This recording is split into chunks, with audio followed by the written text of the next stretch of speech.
People पतवारी की कहानी। एक गांव में एक गुजरी अपना बेटा बहू के साथ रहती थी। तब एक बार की बात है कि कार्तिक का महीना चल रहा था। कड़ाके की ठंड पड़ ही रही थी। तो गुजरी ने अपनी बहू से कहा कि बहू, तू ही दूध बेचने जाया कर, क्योंकि सर्दी बहुत पड़ रही है। मुझसे दूध दही बेचने नहीं जाएगा। तो बहू बेचारी, जो बड़ी ही बोली वाली थी, पहले कभी उसने दूध नहीं बेचा था, तो वह दूध दही बेचने निकल पड़ी।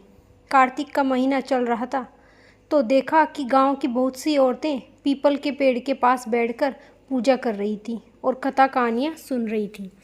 तो गुजरी की बहू ने उनसे पूछा कि तुम सब यह क्या कर रही हो, किसकी पूजा कर रही हो। तो उनमें से एक औरत बोली कि बहू, कार्तिक का महीना चल रहा है, हम सब ने कार्तिक स्नान किया है, हम सब पीपल पतवारी की पूजा कर रहे हैं, पीपल सींच रहे हैं और कार्तिक मास की कथा कहानियाँ सुन रहे हैं। तो बहू पूछने लगी कि कार्तिक स्नान करने, पीपल पतवारी की पूजा करने से क्या फल मिलता है। तब एक वृद्ध महिला बोली कि बहू, कार्तिक स्नान करने से, पीपल पतवारी की पूजा करने से निपुत्री को पुत्र मिलता है, बिछड़े का मिलन हो जाता है, रोगी की कंचन जैसी काया हो जाती है, गरीबी को धन मिलता है, कुंवारे लड़के को लड़की शीघ्र मिल जाती है, विवाह हो जाता है, बुजुर्गों को बैकुंठ का वास मिलता है। तो गुजरी की बहू बोली, आप सब तो पीपल पतवारी को पानी से सींच रही हो, मैं तो दूध दही से सींचूंगी। फिर गुजरी की बहू ने सारा दूध दही पीपल पतवारी में सींच दिया और घर आ गई। सास ने बहू से दूध दही के पैसे मांगे तो बहू बोली कि सासू माँ, दूध दही के पैसे 1 महीने बाद दूंगी। अब बहू रोज दूध दही से पीपल पतवारी सींचने लगी। इस तरह समय बीतने लगा। जब कार्तिक पूर्णिमा का दिन आया तो सास ने बहू से कहा कि बहू, आज महीने का आखिरी दिन है, आज तू दूध दही के पैसे जरूर लेकर आना। यह सुनकर बहू दुखी हो गई। वह पीपल के पेड़ के पास गई और चबूतरे पर जाकर बैठ गई और मन ही मन सोचने लगी कि अब मैं सासू माँ को दूध दही के पैसे कहाँ से ला कर दूँ। सुबह से दोपहर और दोपहर से शाम हो गई। बहू घर गई ही नहीं कि वह भूख प्यास से वहीं बैठी रही। तब पीपल पतवारी माता ने सोचा कि इसने निस्वार्थ भाव से पूरे कार्तिक मास में मुझे दूध दही से सींचा, मुझे इसका फल देना ही चाहिए, इसके सत का मान रखना चाहिए।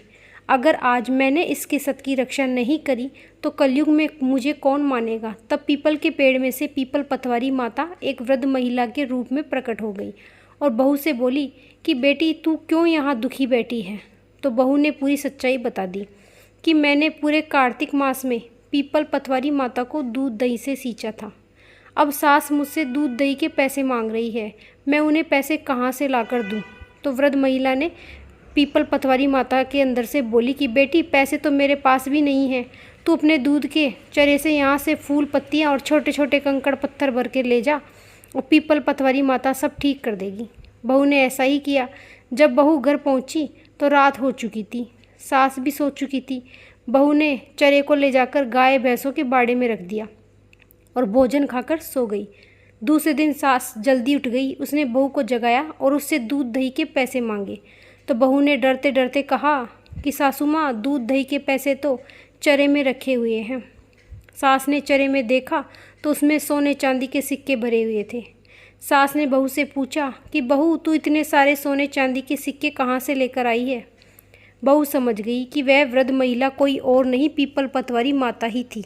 बहू ने सास को पूरा सच बता दिया। ये सुनकर सास को भी धन का लालच आ गया। वह मन ही मन सोचने लगी कि अगले साल मैं भी ऐसा ही करूँगी तो पीपल पतवारी माता मुझे भी धन देगी। समय बीता। साल भर बाद जब कार्तिक का महीना आया तो सास ने बहू से कहा कि बहू, तुम मुझसे कहे कि मैं दूध दही बेचने जाऊँ। बहू बोली, सासू माँ, मैं आपको काम कैसे बता सकती हूँ, आप मुझसे बड़ी हैं, जो आप कहेंगी वही होगा। तो सास ने बहू को डांटते हुए कहा कि नहीं, तुम मुझे बोल कि मैं दूध दही बेचने जाऊं। तब बहू ने डरते डरते सासू माँ से कहा कि सासू माँ, आज से आप दूध दही बेचने जाया करो। तब सास दूध दही बेचने चली गई। दूध दही बेचने के बाद बर्तन में पानी भरकर उसने पीपल पतवारी को सींच दिया। इस तरह सास अब रोज ही ऐसा करने लगी। दूध दही को पहले वह पूरा बेच देती, फिर दूध दही के बर्तन में पानी भरकर पीपल पतवारी सींच देती और घर आ जाती। इस तरह कार्तिक का महीना बीत गया। जब कार्तिक पूर्णिमा का दिन आया तो सास ने बहू से कहा कि बहू मुझसे दूध दही के पैसे मांग। फिर बहू बोली कि सासू माँ, मैं ऐसा जुल्म नहीं कर सकती, आप मेरी माँ के समान हैं। सास बोली कि बहू, जब तक तुम मुझसे दूध दही के पैसे नहीं मांगेगी तब तक मैं पीपल पतवारी माता से पैसे मांगने कैसे जा सकती हूँ।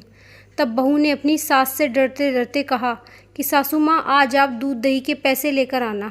उसके बाद सास पीपल के पेड़ के पास चबूतरे पर जाकर बैठ गई। सास के मन की बात को पीपल पतवारी माता ने जान लिया।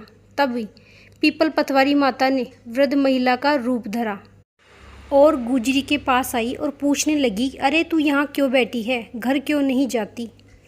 तो गुजरी बोली कि मैंने पूरे कार्तिक मास में पीपल पतवारी माता सींची थी। मेरी बहू आज मुझसे दूध दही के पैसे मांग रही है। अब मैं अपनी बहू को पैसे लाकर कहाँ से दूँ। तो वृद्ध महिला वेश में पीपल पतवारी माता ने कहा कि तू यहाँ से फूल पत्ते और कंकर पत्थर भरकर ले जा। और गुजरी सोचने लगी कि मेरी बहू तो बावली थी, जो चरी को आधी ही भरकर ले गई थी, मैं तो ठूस ठूस कर भरूंगी। तब गुजरी ने चरी में ठूस ठूस कर फूल पत्ते कंकर पत्थर सब भर लिए और चरी को लाकर खुद के कमरे में रखकर सो गई।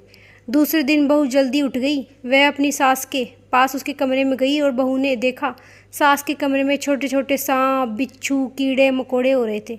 बहू सास को जगाते हुए बोली कि सासू माँ, आपके कमरे में इतने सारे सांप बिच्छू कीड़े मकोड़े का कहाँ से आए। तब सास की नींद खुली। उसने देखा कि सांप बिच्छू चरी में से निकल रहे थे। तो सास ने अपनी बहू से कहा कि बहू, पीपल पतवारी माता ने तुझे तो धन दिया और मुझे सांप बिच्छू दिए। तभी वहाँ पे आकाशवाणी हुई और पीपल पतवारी माता ने कहा कि अरे बुढ़िया, तेरी बहू ने तो निस्वार्थ भाव से दूध दही से मुझे सींचा था, लेकिन तूने धन के लालच में मुझे पानी से सींचा। तुझे तेरी करनी का फल मिला है। हे पीपल पतवारी माता, जैसे आप बहू के ऊपर प्रसन्न हुई वैसे सबके ऊपर होना। बोलिए पीपल पतवारी माता की जय।